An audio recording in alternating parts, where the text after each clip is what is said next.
नमस्कार मित्रांनो, राज्यामध्ये एस टी महामंडळाच्या प्रवासी सेवाचा लाभ घेण्यासाठी आता राज्यामध्ये 1 ऑगस्ट 2026 पासून महिला किंवा ज्येष्ठ नागरिक किंवा अमृत ज्येष्ठ नागरिक प्रवाशासाठी NCMC national common mobility card म्हणजे स्मार्ट कार्ड आता हे बंधनकारक करण्यात येणार आहे। ही माहिती परिवहन मंत्री तथा एस टी महामंडळाचे अध्यक्ष प्रताप सरनाईक यांनी दिली आहे। तर या निर्णयामुळे बघा आता राज्यामध्ये सुमारे 51 लाख नागरिकांनी हे स्मार्ट कार्ड नोंदणी केली आहे व त्यापैकी 25 लाख स्मार्ट कार्ड कार्यान्वित करण्यात आले आहेत। आता उर्वरित नोंदणीकृत लाभार्थ्यांची कार्ड लवकरच सुरू करण्यात येत आहेत।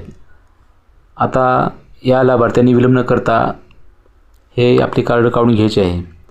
तर राज्यामध्ये सुमारे 4000हून अधिक स्मार्ट कार्ड वितरण केंद्र कार्यरत आहेत। तर आपल्याला हे सहजपणे कार्ड उपलब्ध व्हावे यासाठी हे केंद्र सक्रियपणे सेवा देत आहेत। तर बघा, या महिला ज्येष्ठ नागरिक किंवा अमृत ज्येष्ठ नागरिक शासनाच्या विविध प्रवासी सवलतीचा लाभ सुरळीतपणे मिळावा, तिकीट वितरण प्रक्रियेत पारदर्शकता यावी आणि प्रवास व्यवस्थापन अधिक आधुनिक व्हावे या उद्देशाने हे स्मार्ट कार्ड प्रणाली राबविण्यात येत आहे।